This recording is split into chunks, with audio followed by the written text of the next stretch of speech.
I want to start with a general observation before I go couple by couple because it matters as context for everything that follows.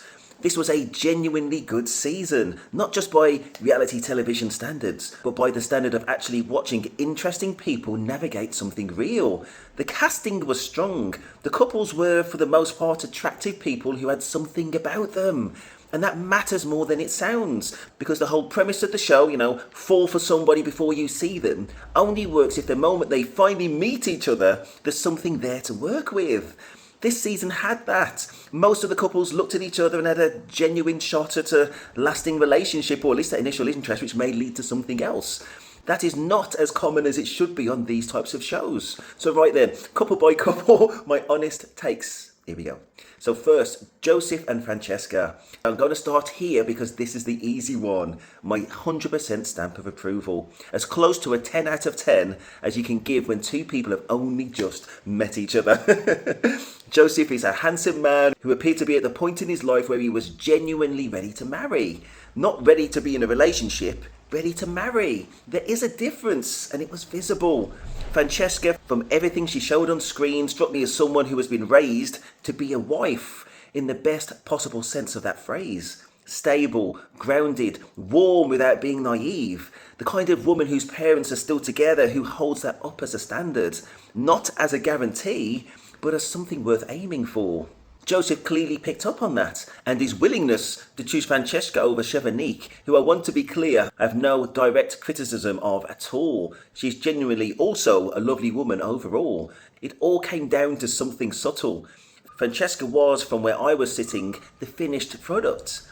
Both women were religious, both were warm, but the one he chose read to him as someone who had already arrived.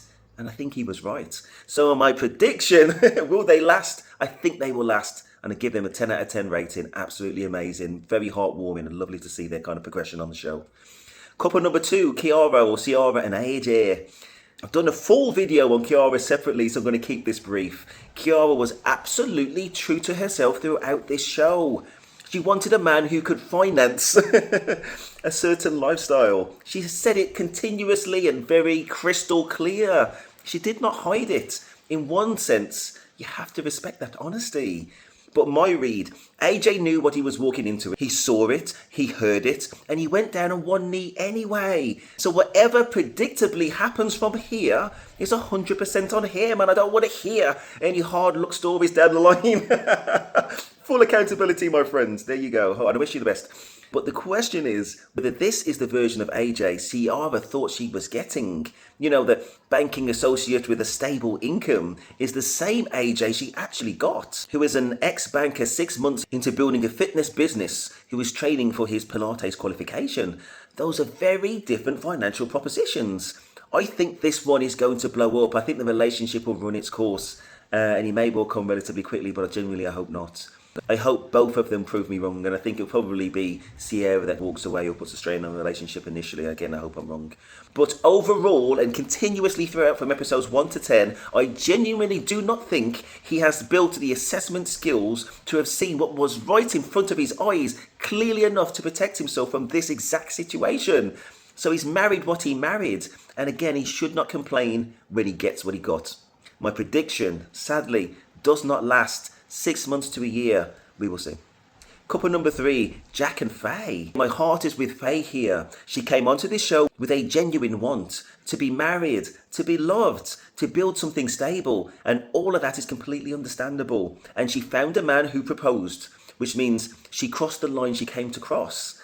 But getting married and staying married are two completely different challenges. And I think the second one is going to be harder for this pairing. Jack is a 29-year-old man who reads to me as significantly younger than his actual age. There is an immaturity there that is not malicious. He's not necessarily a bad person, but it shows up in the way that he handles pressure. The disappearance at 5 a.m, the location turned off, his response when Faye questioned him.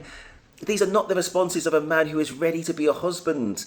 They are the responses of someone who is still figuring out how to be accountable to another person. So my take and my prediction, Faye is the mature lead in this relationship, effectively like a traditional husband, in my point of view. She's going to take on the role of the steadying force, the objective thinker, the one who holds the structure together. And that is a very heavy load to carry. And I'm not sure she signed up for it in quite those terms.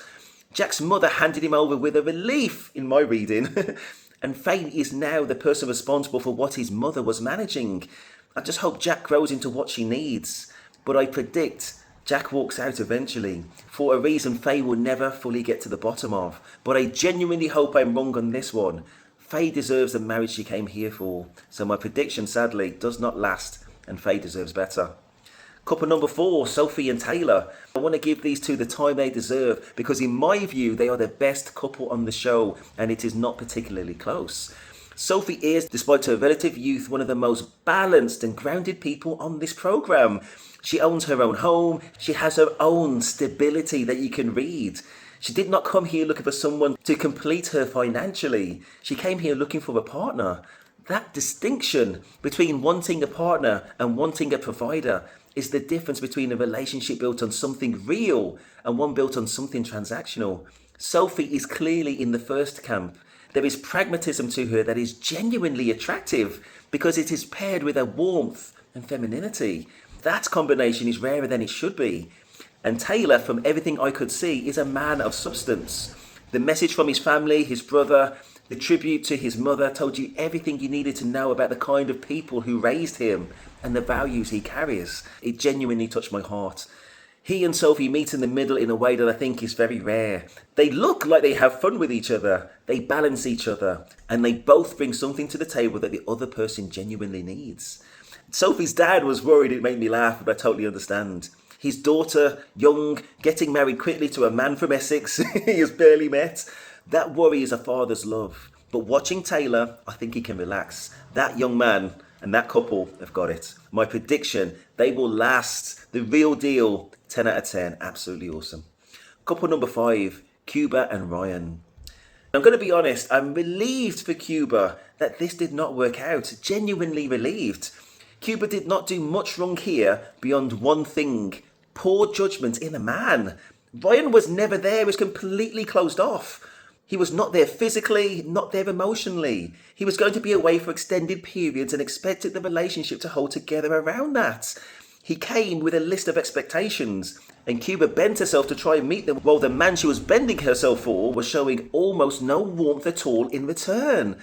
You cannot build a marriage on that. And I think even Cuba knew it on some level, even as she was trying to make it work.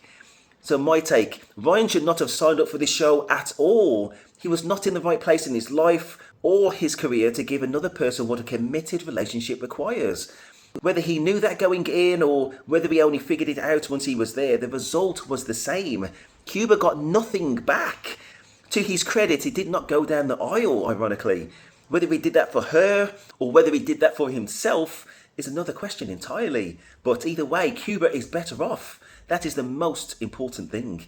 So my prediction, absolutely the correct outcome. Cuba will find better. Next, Yasmin and Jordan. I've already done 2 videos on this pairing, so I'm going to keep this summary tight and just give you where I land overall. 2 genuinely lovely people. Neither of them is a villain in this story. Jordan is a good man who was in a situation he did not know how to navigate, and eventually he made the honest call that the relationship was not going to get where it needed to go.